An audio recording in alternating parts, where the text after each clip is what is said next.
Hi everyone. I'm sure that you've all heard by now that it was revealed at Star Wars Celebration that Grand Admiral Thrawn would be making his triumphant return back into the canon of Star Wars in Season 3 of Rebels. I think it goes without saying that I am extremely excited about Thrawn's return for Season 3, not just because we have a great character back in the canon, or because it opens up the possibility of seeing other great characters come back in the future, but because Thrawn represents the perfect villain to take on the rebels of the Ghost Crew at this stage, in my opinion. First, I just want to give a huge thank you to everyone who sent me some pretty cool messages on Twitter and here on YouTube, just sharing in the excitement of the announcement at Celebration. I know that there are a lot of you out there who are even bigger Thrawn fans than myself and have been so for a lot longer, so a big congratulations goes out to all of you as well. What I want to do in this video is to just give a few of my thoughts on Thrawn's return, just as myself and not the non-canon expert, and discuss some of the things that we can look forward to in the upcoming season of Rebels. Down the road, we can definitely do a more in-depth analysis of the character, and discuss some of the key points from Legends that we could see introduced into the new canon version of Thrawn.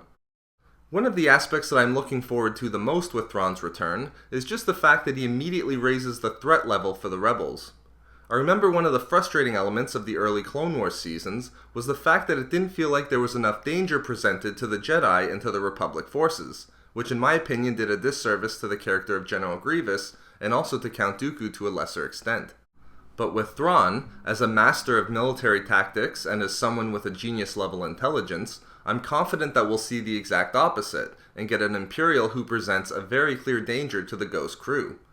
In fact, not only did we see as much in the Season 3 trailer, with Cham Syndulla indicating that he was impressed with the swift and precise attacks of a commander that we can only assume is Thrawn, but Dave Filoni, the showrunner and executive producer of Rebels, said as much at Celebration. When discussing the level of threat that Thrawn would present the Rebels, Filoni made it a point to note that he had a cautious approach when thinking about Thrawn's role in the series, whereby he understood that Thrawn was the type of character who could not be defeated by the Rebels week to week, given that Thrawn was way too smart to be constantly defeated in battle. I'm happy that Filoni and the team behind Rebels envisioned Grand Admiral Thrawn as the military and strategic genius that he was in the Legends material, and a villain who's on the level of Darth Vader in many respects, but more so on the strategy side of things. I think that this will make for a very exciting season. We're coming off the amazing Ahsoka and Vader story arc. We have less threats coming from Vader and the Inquisitors, and more threats coming from the Imperial Navy, particularly from characters like Thrawn. In this regard, I'm very excited about the fact that it seems as though the team behind Rebels is adopting a lot of the personality and strategic traits of Thrawn from the Legends material, particularly the fact that he studied his enemy's history, philosophy, and art in order to better ensure their defeat. I always loved this character trait of Thrawn, as it perfectly sums up his genius and abilities as a military strategist, and the fact that it was predominantly featured in the Season 3 trailer encourages me that we will see a lot of the Thrawn that we loved from Legends brought into the current canon of the TV series. Another interesting facet to think about, now that we have Thrawn back in the canon, is exactly what we'll see from Thrawn outside of the era depicted in the Rebels TV series. Given the fact that Season 3 of Rebels appears to take place only a few years before the events of A New Hope, and Thrawn is not seen or heard from in other current canon material, can it be possible that he doesn't make it to see the start of the Galactic Civil War, or doesn't make it out of the Rebels TV series alive? In my opinion, this would be a tragic underutilization of a great character. However, we've been fortunate enough to get a bit more information about Thrawn following that which had been provided at Celebration. In terms of Thrawn's backstory, in a Q&A that took place with author Timothy Zahn, more details were provided regarding the new novel entitled Thrawn that was written by Zahn and is scheduled for release in April 2017. For me personally, this is the novel that I'm now looking forward to the most, even more than the Rogue One prequel novel Catalyst that was revealed to be written by James Luceno, who I consider one of my favorite Star Wars authors. In the Q&A, Timothy Zahn revealed that the novel will include a large amount of background for Thrawn and span several years of the Star Wars timeline, whereby we see his first encounters with the Empire and get introduced to what he's been doing right before his appearance in Season 3 of Rebels. So in terms of backstory, it does appear that we will be seeing a large amount of backstory set up for Thrawn's character as it exists in the current canon.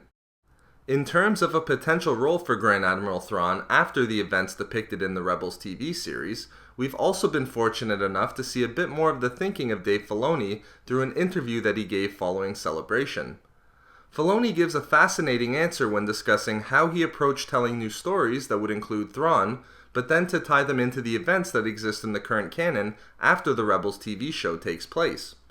In my opinion, when discussing the potential for a larger role for Thrawn in the galaxy after Rebels, Filoni significantly opens the door for the possibility that he does still have a role in the galaxy during the events that are depicted in the original trilogy, and even potentially afterwards. Filoni's answer is long, but I think that it deserves repeating, so please bear with me. Filoni stated, "The same is true for Thrawn. If we bring him in, we have to think reasonably about, where is he? There are any number of reasonable answers as simple as, he's on a Star Destroyer. You can reasonably say that. While there's the hunt for Luke Skywalker, there's all kinds of other things going on in the galaxy. We need to know what our endgame is for this character that I think is exciting. You go through a number of questions. Does he survive? Does he not survive? I think we have a nice path figured out for Mr. Thrawn. I wouldn't bring him back lightly without that plan." It is the last line in particular that makes me confident that Thrawn was not brought back into the canon solely to appear in the Rebels TV series, nor was it intended that he play a small or minor role in the current canon. The fact that Filoni and his team, right from the beginning, were trying to think of reasonable ways in which Thrawn could go on to exist within the current canon material after his appearance in Rebels tells me that there is a lot more in store for Grand Admiral Thrawn than just a single season of Rebels. So those are just a few of my initial thoughts on Thrawn's triumphant return to the canon. I think that we have a lot of great Thrawn material to look forward to, and Season 3 of Rebels should be very exciting, carrying over perfectly from Season 2. I want to again thank everyone for the great messages that you sent. It really does mean a lot. Now, I'm pretty sure the non-canon expert is also excited about Thrawn's return, but I haven't been able to discuss it with him yet. In fact, I haven't seen him in a little over a week. Just a quick message saying that he had something to take care of. But even then, he wouldn't elaborate. I wonder what the non-canon expert is doing right about now. Well, friends, I guess this is goodbye. I do appreciate you all coming here today to see me off into the canon. I know it can't be easy for any of you because, well, you know, the plan was that we would all make our triumphant returns back into the canon together. But I think that this is a good thing, really. I really do. I'll go get a lay of the land, see how things work in the canon, and then I'll come back to get you guys, I swear. I'm sure that Darth Cognus has already seen that future happen plenty of times, am I right? In fact, I'm sure that by the time I do come back, most of you will already be part of the canon too. That's just how these things work. Well, there really isn't much left to say, other than best of luck to you, friends. If anyone needs me, you can find me in the canon.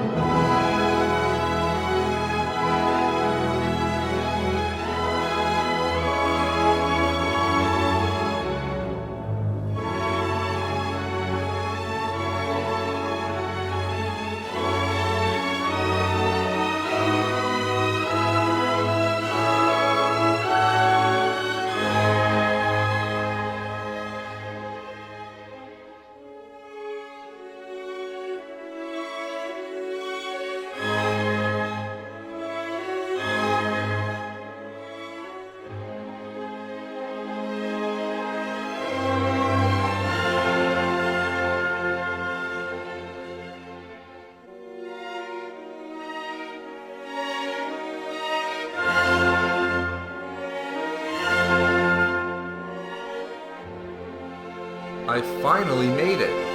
I can't lie, it's pretty exciting to be back in the canon, but I can't help but feel that there's something missing. I just can't quite put my finger on it though. Well, fortunately for me, I was able to smuggle one of my friends back into the canon with me. Hey, we made it. So what do you think? What do you think of the canon? Oh right, my friends from Legends aren't allowed in here. I'm alone now. I didn't even stop to think about what it would be like without my friends. What I wouldn't give to see what they're up to now. We really did have a lot of great times together, like that time we dreamed of overthrowing the Galactic Senate, to undo everything that the evil empire had done. And it was my friends who were there for me when I was inconsolable after being relegated from the canon. It was also my friends who helped me get over that whole Padme breakup and find new love with... what was her name again? It doesn't matter. Now, all that I have left of my friends is this picture. Well, regardless of the fact that I may have made my triumphant return to the canon, I do know one thing. The non-canon expert will not rest until all of his friends have made their triumphant returns back into the canon.